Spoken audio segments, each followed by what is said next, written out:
Hi, we'd like to extend our stay. And upgrade.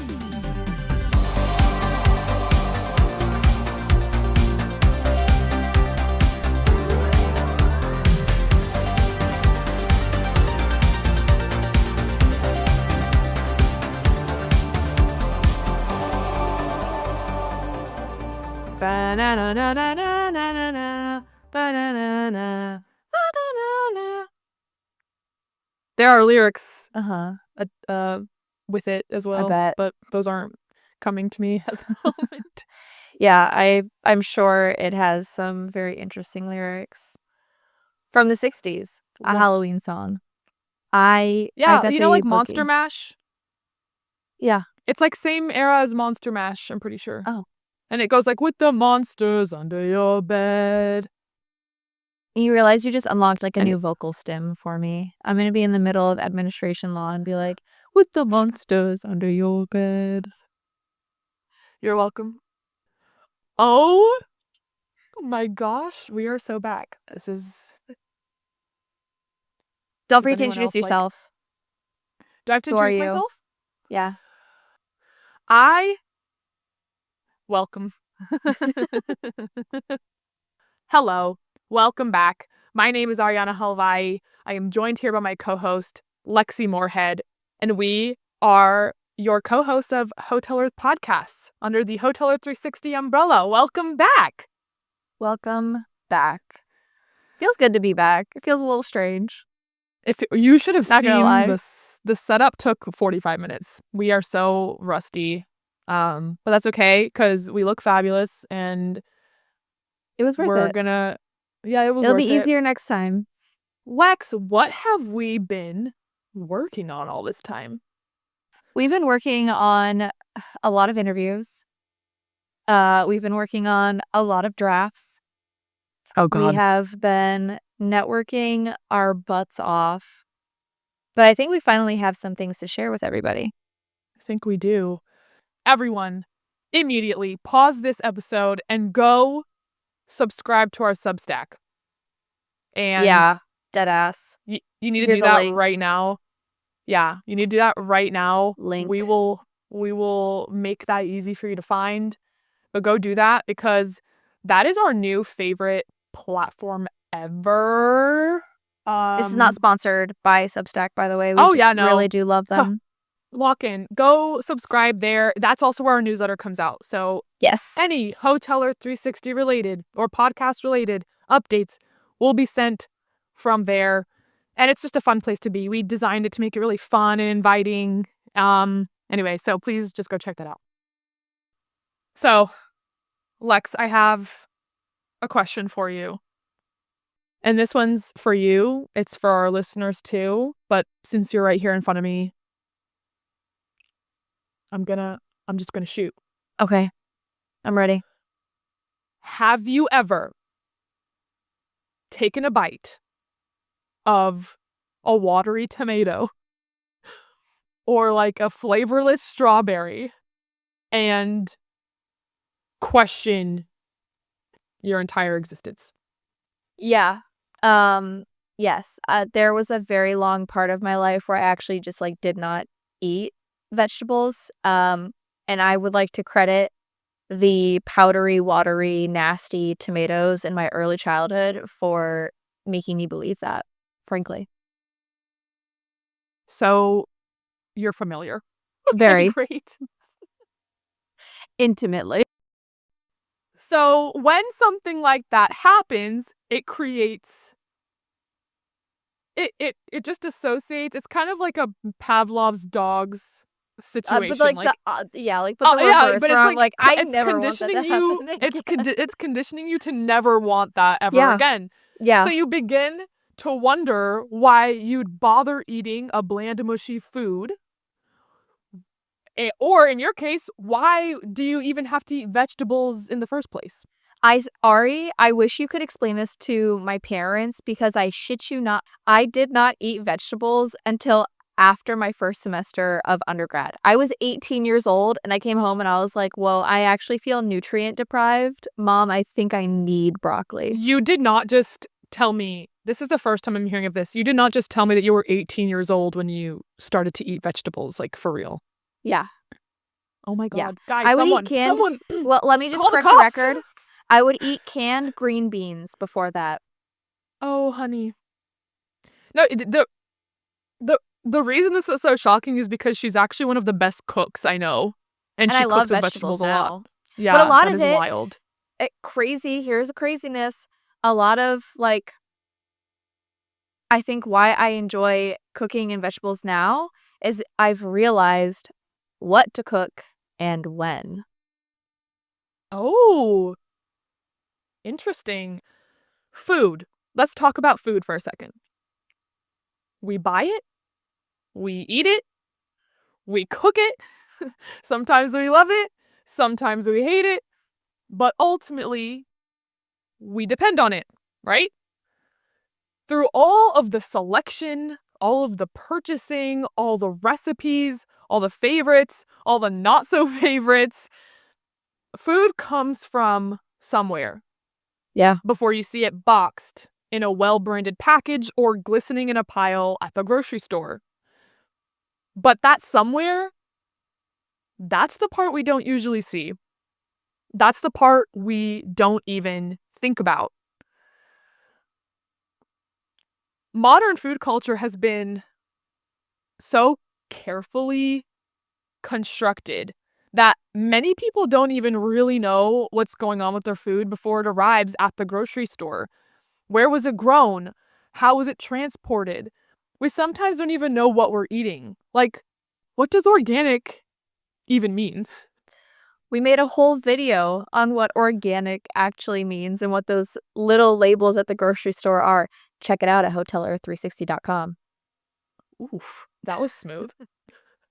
At this rate, if a product comes in a pretty package and has an all natural or an all organic label slapped on it, you figure, I'm good to go. No issue here, right? Well, and frankly, there shouldn't be a caution against trusting labels, trusting companies, or trusting governments, I might add. We should be able to trust these entities by assuming that they have our best interests in mind. And, like, all good intentions aside, unfortunately, that's not always the case. So, agriculture is a massive industry. We all rely on it. And honestly, we have relied on it for thousands of years, tens of thousands of years. Records show that humans have been manipulating the environment for food for as early as 23,000 years ago, I think, which is 11,000 years before what we now know as the agricultural revolution. And yet, most people know very little about it, and most people don't grow their own food. Like, majority of the population is not reaping what they sow, so to speak. Right. Right. I mean, the system is built to not. I mean, that's not even when we point that out, it's not even like a shade. It's just we're busy. The way capitalism goes is you have to go to work, you're busy, watching the kids or whatever, You don't have time necessarily, most people, to grow your own food. And Yeah. it's just the evolution of society, I suppose. But you're right. We know very little about it because of the way we live now.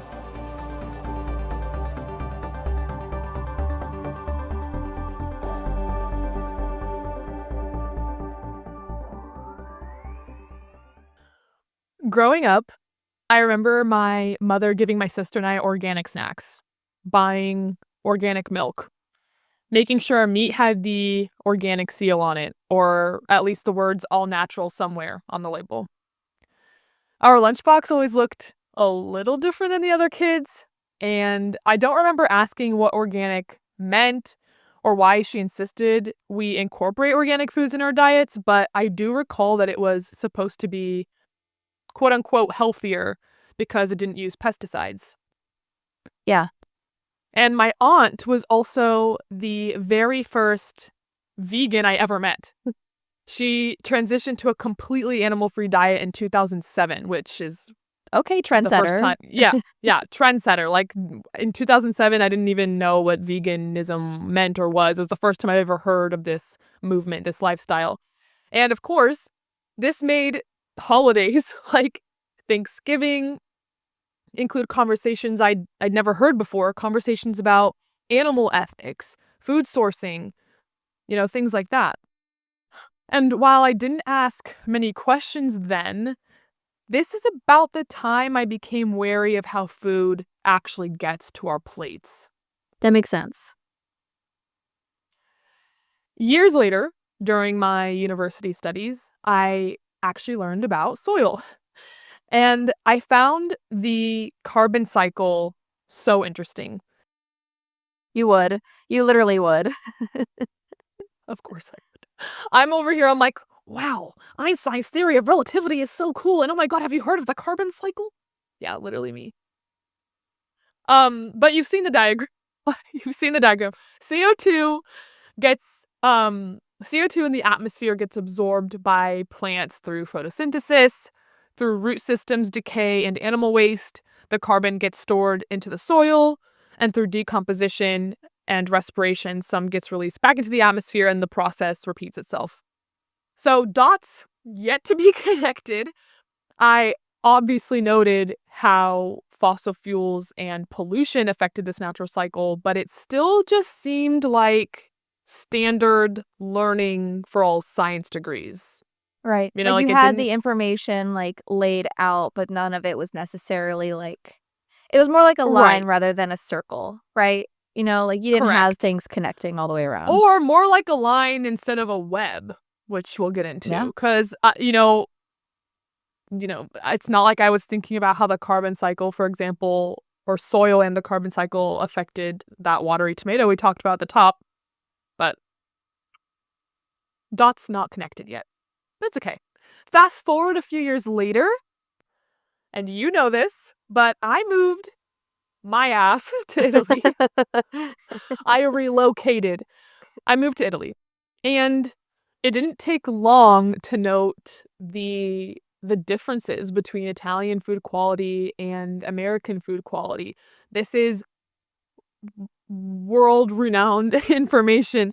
Knowing a little bit about agriculture at this point, I knew enough to chalk up the differences to how the food is grown. And it's funny. It's funny, Lex, because I know you've spent a decent amount of time here in Florence, in Italy, and in Europe in general. You'll hear that a lot amongst Americans who have had the chance to travel to Italy or to I'm literally Europe getting and eat chills. the Yeah. food. You'll hear it all the time. You'll hear, oh, the food quality is unbelievable for the price, or the taste of the tomatoes is just heavenly, or whoa, the pasta doesn't even make me feel bloated. Like, what's that about? But even then, even living the difference daily, I still didn't dive in to the specifics of what made the difference. Why would you? It's not something that you're noticing it, but it's not something that is so in your face to know that there's stark differences. Well, yeah, but also I just don't think we're really taught to ask too many questions. You're just kind of like, oh, it's Italy. Like, of course the tomatoes are better there. You're not even, we're not trained really to be inquisitive about the stuff we're just supposed to deal with. Yeah, there are So, some things we just accept as truth, basically. and Alexi and I will be the first to challenge that. Always ask questions. Always ask questions. Anyways, fast forward to 2023. I'm bored at home. I have nothing to put on, and I decide to click a documentary called Kiss the Ground, which is about soil and agriculture. And that did it. That began making it all come together for me. And critiques about the film aside, one thing was undeniable. This film showed me the web. It showed me the web of how this all connects. It removed a carefully, meticulously, and deliberately placed veil from my eyeballs, and it revealed the unexpected portal to this very complex aspect of agriculture that you and I are gonna dive into. And that is soil. Soil is the superstar. She is the headliner of this show, and yes, she's a she, don't ask me why. Soil is complex. It is an ecosystem that lives and breathes. It has a microbiome. It can moderate climate and temperatures.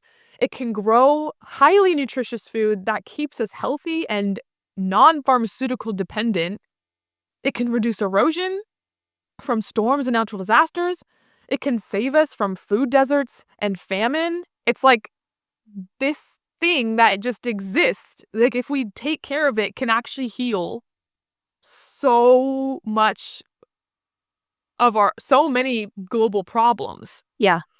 But the way that we grow our food on a large scale is ruining this superstar. It is ruining soil. Much of the destruction already done is believed to be irreversible. And for the last 3 years, you and I have frequently discussed how soil health is easily one of the biggest environmental and health threats that we're facing globally. Yeah. As the human race. As a species. Together. Yeah. As a species, unified. And it is hardly discussed. That this is not talked about enough.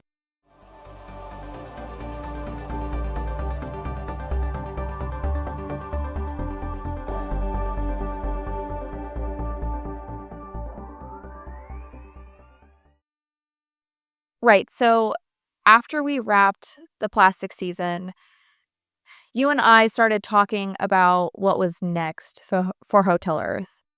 And it wasn't too hard of a question, really. At least from my perspective, I think it was a pretty easy, natural progression of going from plastics to agriculture.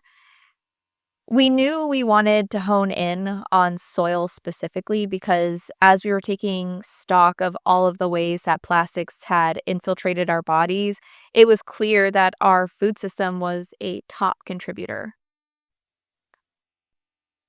And then, as we've done before, we started questioning how this happened. How had we gotten to the point where our food system, the industry that keeps us all fed, and the industry that arguably we rely on the most, had begun exploiting us? To even begin answering that, I think we had to start at the beginning, though. We asked ourselves, what does it take to even grow food? For goodness sake, I was less than a generation away from being a farmer, a pretty bad one, I'd have to guess, but still. So, we decided to give it a go ourselves. You would try an at-home gardening method while I sought out a plot in one of the local community gardens. But that's where we hit our first snag, very almost instantaneously. No sooner did we come up with the idea that we really wanted to try our hand at this, did we start running into problems. So The the flashbacks. first, no, I know. So enter our first snag. The likelihood of getting a garden plot in one of San Francisco's community gardens is lower than being struck by lightning twice. I swear, I just got an email last week because I was like, hey, I applied for a garden plot. I know they're hotly sought after. Can you just let me know, where am I in the queue? Yeah, just an update. There are 500 people in front of me. Are there even for that this many people garden interested in community? Oh my gosh. Well, and here's the catch. Here's the added issue with all of this. It's 500 people who have to start and then say, I'm good. It's not like you're just next. It just takes time. People have to cycle through the plots themselves. So 500 people have to decide, I actually don't want to garden in order for me to get into said spot. Anyways, maybe that was obvious, but que sera, sera. But you know what? That's fine. That's fine. I couldn't make it happen in one of the community gardens. That's cool. But what about you, Ari? Surely one of us got to brush off our green thumbs. Not quite. But we decided, okay, that's fine. Let's regroup. And that's when I started to wonder, okay, well, what does it even take to start a community garden here in San Francisco? Like, there are 42 community gardens in the city, but there's more than 220 parks. And I was like, well, why aren't there more gardens? Like, hello. Ask Lexi how cat hair tastes. Delicious. But really, like, if we had a garden in each one of the parks, I'm not suggesting that this should actually happen, but it would improve food security, it would improve soil health, and it would maybe even trap some carbon. Not only that, but like growing your own food, not that I would know, I have to imagine brings some sort of like agency to your life. Like having that knowledge, that control, that I don't know, Right. whatever. And having no actual community gardening experience between the two of us, we did the next best thing. We interviewed someone who did. Yeah.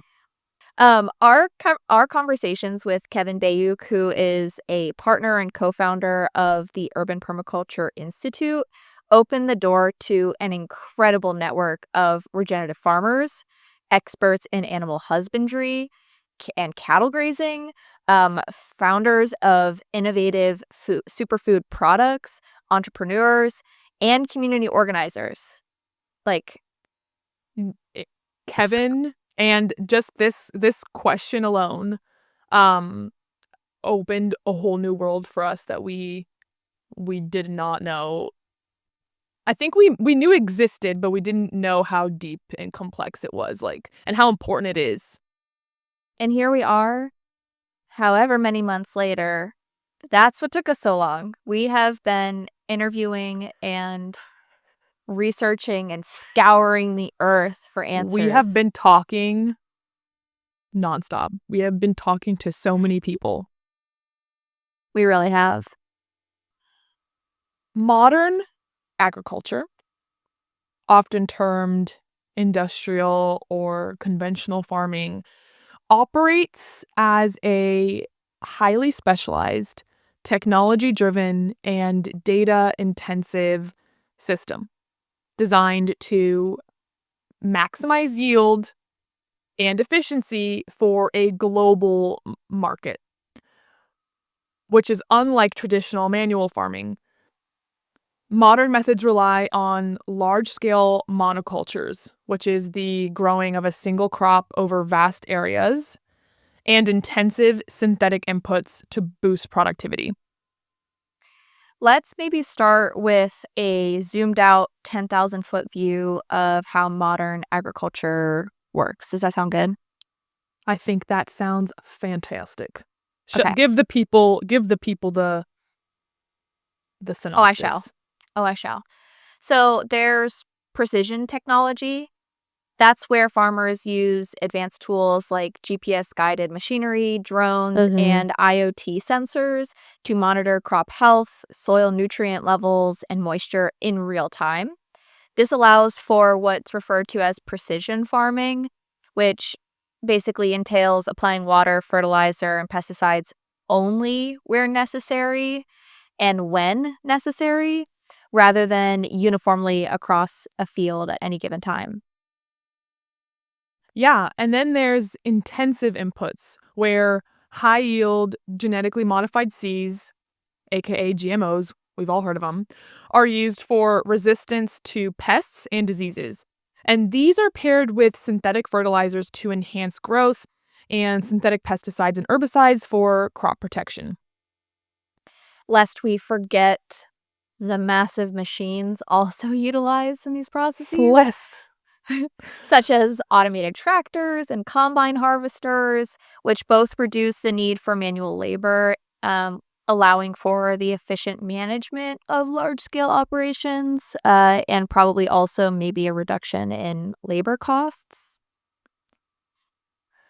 And it's worth noting some sectors use controlled environment agriculture, CEA, including vertical farming and hydroponics, to grow crops indoors under precise light, temperature, humidity conditions, bypassing weather and really nature dependency. Fun fact, I once upon a time thought that I was going to build my own hydroponic system in my apartment, and I had a little diagram drawn up and everything. And needless to say, I did not follow through because it was way more complicated than I was prepared to do. But that aside, there's also there's also like animal production that we should consider, which often involves large-scale intensive confinement systems, which some of us might be more familiar with the term CAFO. That's concentrated animal feeding operations. We'll talk about them more later. And factory farming in this way is used to maximize meat, dairy, or egg production efficiently. My face just said everything you need to know about that. Yeah. And the cherry on top, surely, is the focus on producing large volumes for global distribution, with data analytics optimizing every step from planting to logistics. This is where the global supply chain element of this comes in. Yeah, especially that. Let's just note here that we aren't saying that any one of these processes is bad or necessarily needs to end. What we hope to call attention to is, and change, frankly, is that while this system of industrial agriculture has drastically increased food production, it faces challenges regarding environmental sustainability. For example, industrial agriculture drives significant environmental degradation, including substantial greenhouse gas emissions. Agriculture accounts for over 25% of the global total for greenhouse gas emissions. Wild. Widespread water pollution from manure and nutrient runoff, and severe biodiversity loss. Shout out to that monoculture. Yeah, so if you guys still aren't really understanding this monoculture concept and what's at stake with that practice, here are some examples. In addition, some of these practices have caused massive soil erosion, soil depletion, and deforestation while consuming 70% of global freshwater. And so far, we've really only highlighted the impact on the land and biome. We did sort of talk a little bit about the animals of it all, but let's just be really specific here. Industrial agriculture, like CAFOs, those concentrated animal feeding operations, contribute to issues such as animal rights and environmental justice.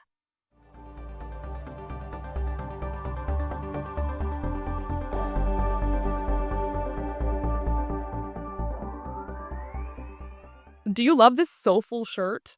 I That's actually what really like your also, I didn't realize we're kind of a little matchy-matchy with our I like that browns. we both went with the brown theme. History lesson. Agriculture. Agriculture originated. Lexi kind of already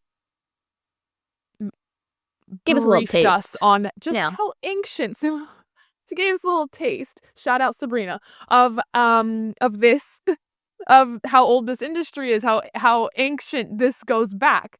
But agriculture originated roughly 11,000 years ago during the Neolithic Revolution, transitioning humans from hunting gathering to settled farming, likely driven by changes in climate and population pressure in regions like the Fertile Crescent, which is basically the Middle East, if you guys didn't know. Again, shout.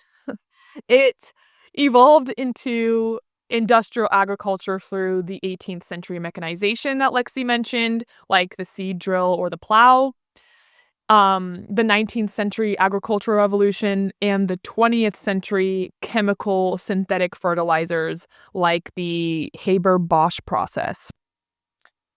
Like Ari said, farming began independently in various global regions, but most notably is in the Fertile Crescent or ancient Mesopotamia, which is the modern day Middle East. And that was around 10,000 to 8,000 BCE. Other agricultural hubs started in places like the Nile Valley, China, and Papua New Guinea.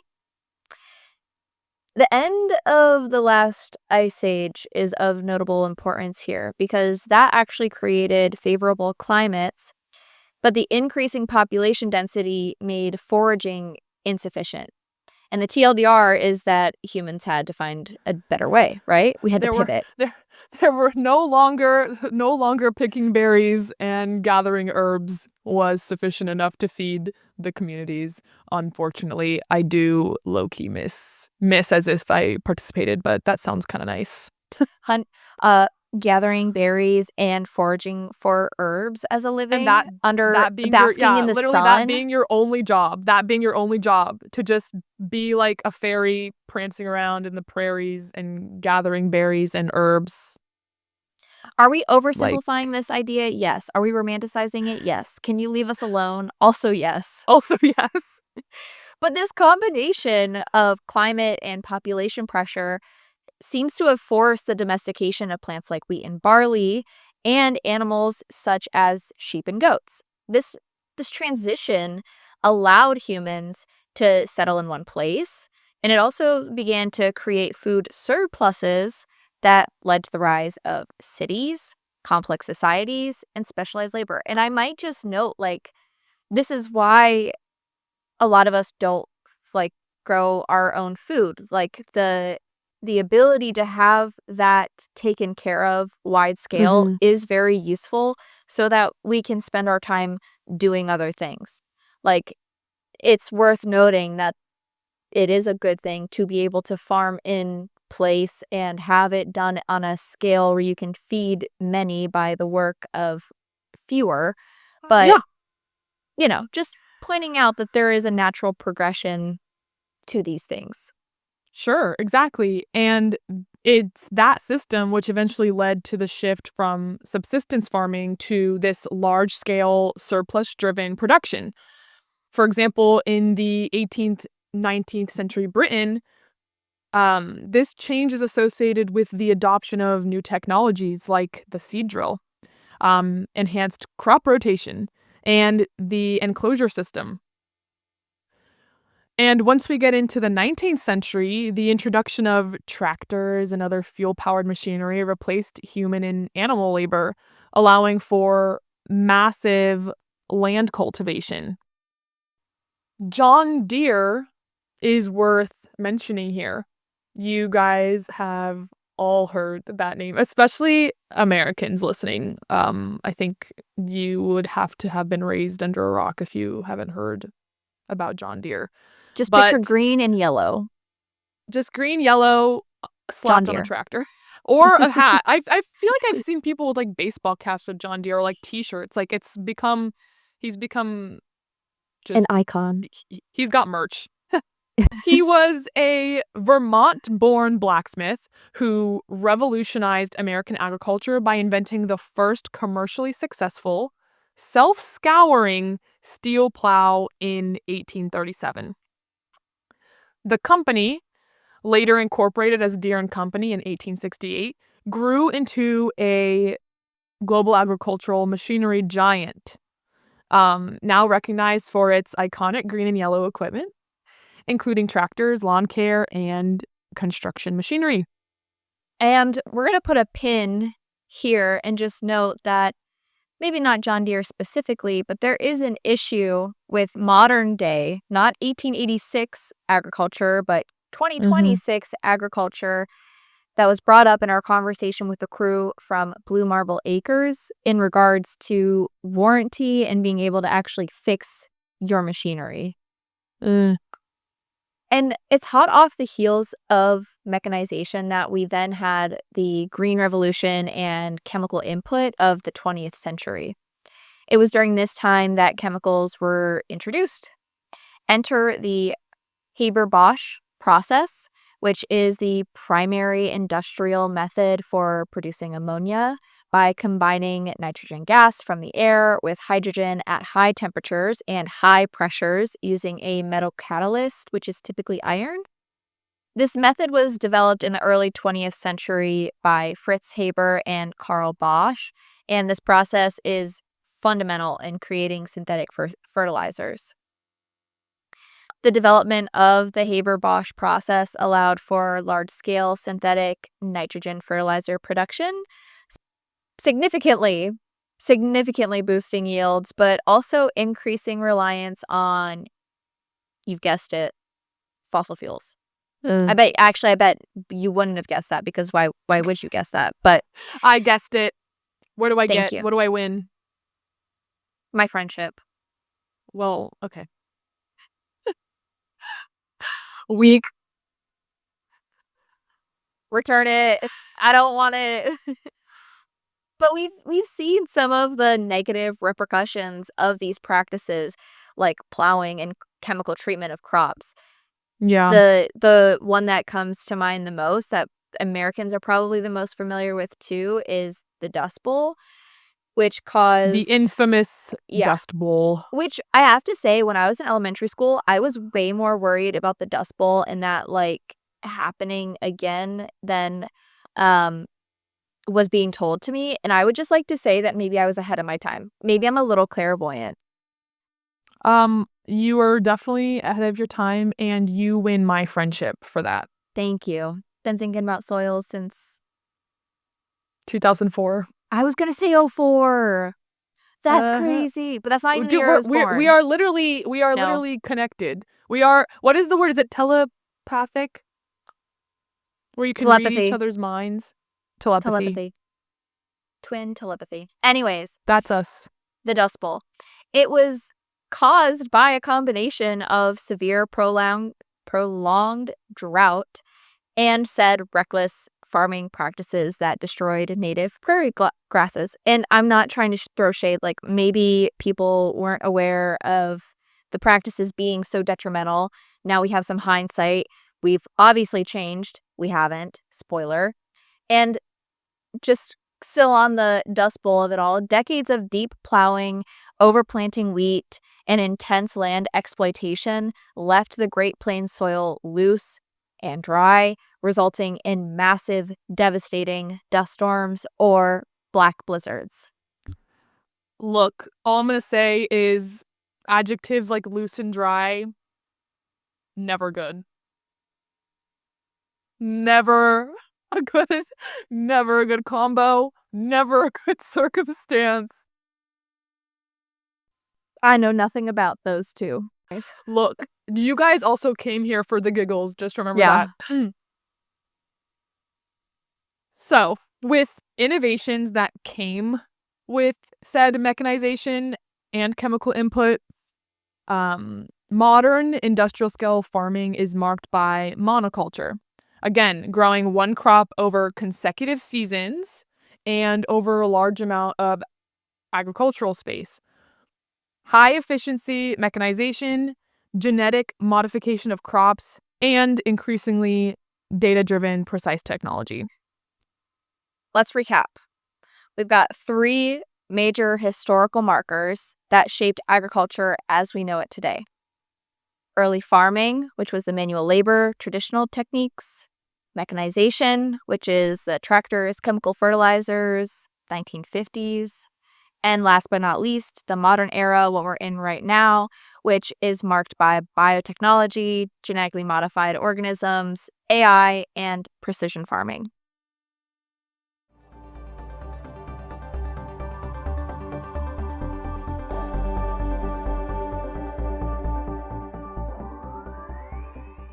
Or like the mamas and the papas. I'm out here oh, yeah. All the leaves are brown.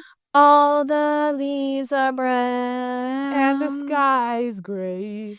And the sky is gray. That was great. Also, you guys, book us for your next gig. We are a 2-woman show.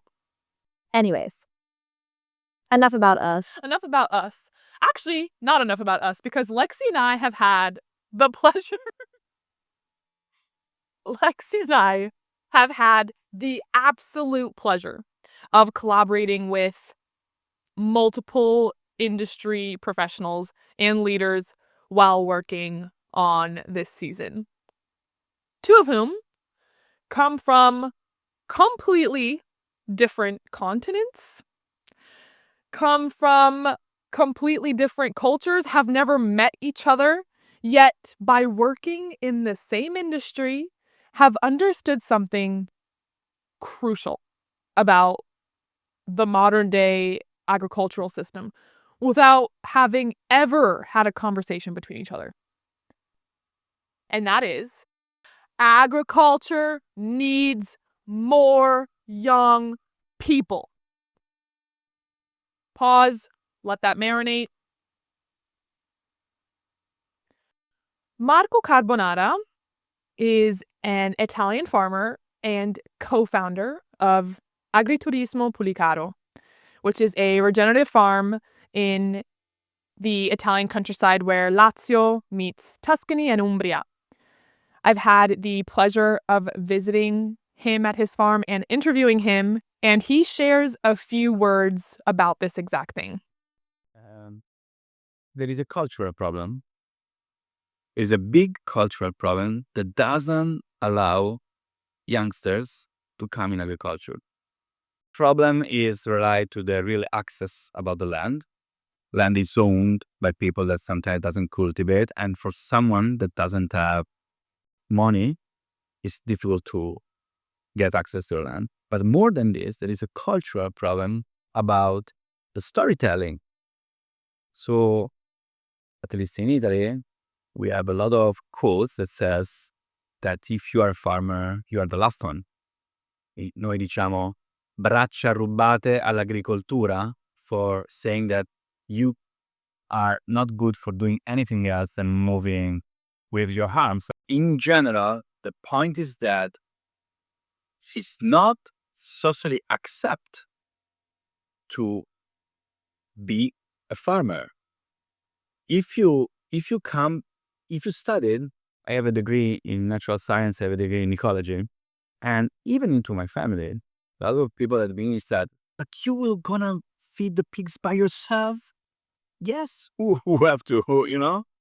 But it is not success. And this is a big, big problem because I am 45 and I'm considered still young for farming. I'm not young at all. We need people in their 20s and their 30s for farming. But the average in Italy, the average vet numbers are owned from people that are average speaking, something like 65. Yes, for everyone like me that is in his 40s, there is someone in their 80s. So the average, I don't have anything about against obviously older farmers than me. I like their wisdom sometimes. I look at them, okay, but it's unreal that you cannot have a farm with just elder people. So why do we need younger people specifically? Because we need their brain, we need them new skills that they should learn during their path of knowledge, because we need their strength, their will, their unconsciousness a little bit sometimes, okay? But this is in general. Into society, I think that we are living now in a society that is a lot divided in little groups of people. You are in your 20s, you will speak with me that I am in my 30s, and I will speak with people in their 50s. We live in bubbles that are very closed, and this is not healthy.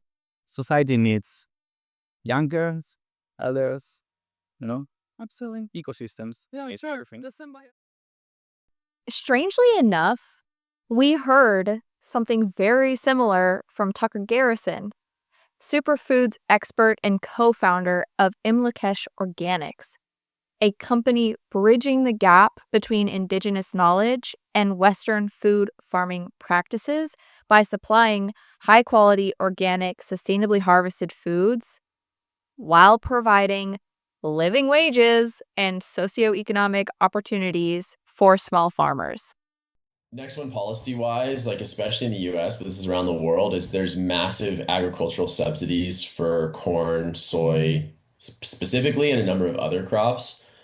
that are just propping the whole system up, right? The subsidies get taken away, those things are going to be grown in much, much smaller quantities, if at all. And so what I would say is that we take all of those subsidies and we shift them towards small scale producers and basically like a massive program to incentivize young farmers to be able to grow food all over the world, right? So this needs to happen in every country. And we have quite literally just like food, we have like one generation remaining to like figure this out. The average age of a farmer in Peru and Ecuador is 58. The average age. So all of their daughters and sons are like leaving because in most cases they can't make enough money to stay living on the family's land, where all of a sudden if we can like let's make farming sexy again, right?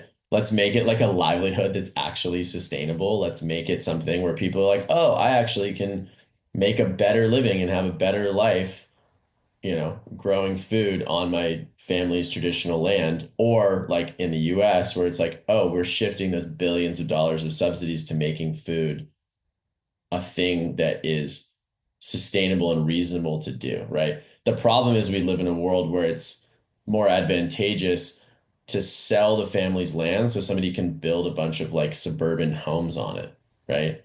The land is worth way more. And so we're living in this weird world where it's like, oh, we actually have to like you say like, oh, we agree as a society that we want to eat healthy, organic food that's reasonably grown local to where we're from. Just like we agree that like, oh, we would like to educate our children. So we have schools that are public schools, whether they're good or not, I'm not here to debate, but right, the same thing needs to happen for food, where it's like we as a culture just agree that eating healthy food is something we want our society to do.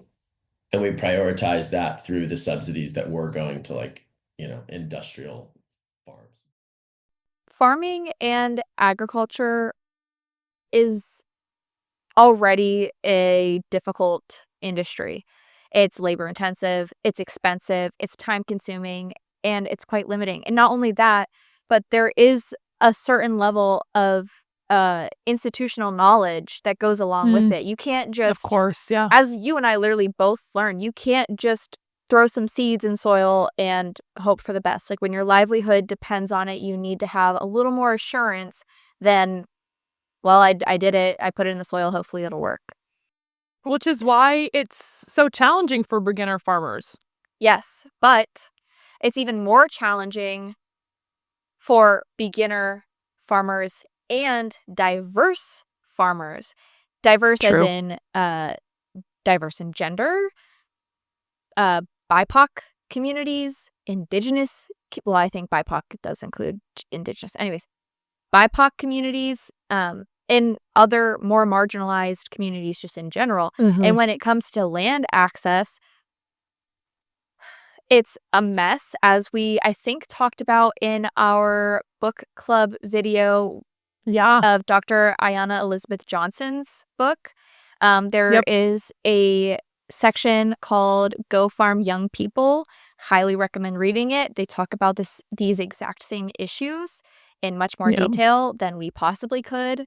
But anyways, land access, failing farmland, increasing debt, and more frequent and intense disasters, often related to climate change, shocker, challenging all sorts of trade situations. It's causing rise in input costs for seeds and fertilizer. There's industry consolidation, loss of market access points. I could go, but the list continues to go on. Let me. It's a very big list. Yes. Oh, not to mention that there's higher suicide rates than the general population amongst 2 farmers. to I think it's like 3. 2 to 3. Mhm. Yeah, 2 to 3 times Insane. higher suicide rates in the general Oh, population. well, dude, what about ice raids as well? Like, let's not forget that the agricultural industry is literally operating on the backs of immigrants. Yeah, and migrants. Just like it's a mess. Just the TLDR of this highlight is not only are our farmers on average age quite old, but there is not this rush of young people, new people into the agricultural industry. And for those people who are in it, it's extremely difficult. Well, and just as Marco Carbonara mentioned in my interview with him, in Italy, it's also it's considered, I don't even know how to word this. It's kind of an insult. Like being a farmer is considered like a low, like you can use it as a dig against someone. You can call someone a farmer as like an insult. Like, so there's already like in the storytelling, in Italian culture, in like middle class culture and above, that it's kind of frowned upon, or like, it's like looked down upon as an industry to be a farmer or to work in the agricultural industry. I think I've heard that. I grew up in like farm town USA, basically. And I mentioned earlier that my dad was supposed to be a farmer. His dad was a farmer, and all of the grandfathers before that were farmers. It has come across my experience that people will describe someone as like a farmer or a farm boy to indicate that they're saying that they are simpler, that maybe they're less educated or they're less intelligent. And I'll be the first to say that that is just simply not true. And it is very insulting to the agricultural industry. Well, you and I both know just from the conversations we've had preparing for this season that these are incredibly, incredibly wise, intelligent, resourceful people. Caring individuals. So any kind of stereotypes that you've heard or that you believe related to the farming industry that are negative or refer to them as being... Get rid of them. Yeah, get rid of it. Get rid of it. It's not true. And as Lexi said, it's already a difficult industry. She gave you a long list of reasons why, in addition to the age problem. But you know what they say, Lex. No farms, no food. Which is the American Farmland Trust's slogan. They get full credit for that. And it's true. It's true. We must protect this sector of our economy to eat. So we've got to figure this out. We've got to figure this out together and fast.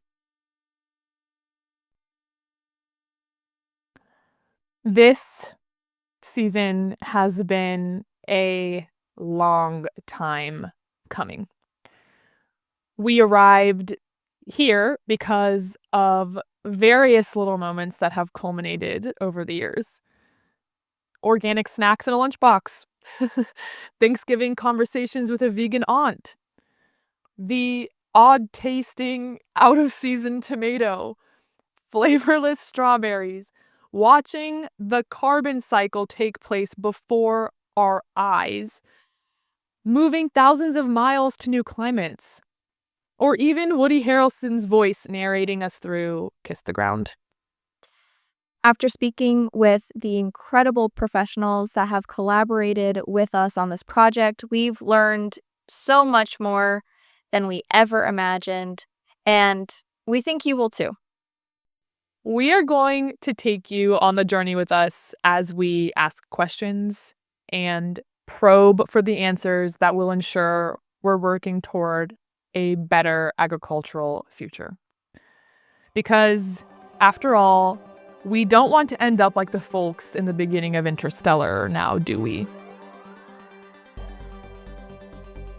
This episode was written and produced by Ariana Halvai and Lexi Moorhead, but couldn't have happened without the help and collaboration from Marco Carbonara, Tucker Garrison, Perry Kaler, Kevin Bayuk, and Guido Frosini.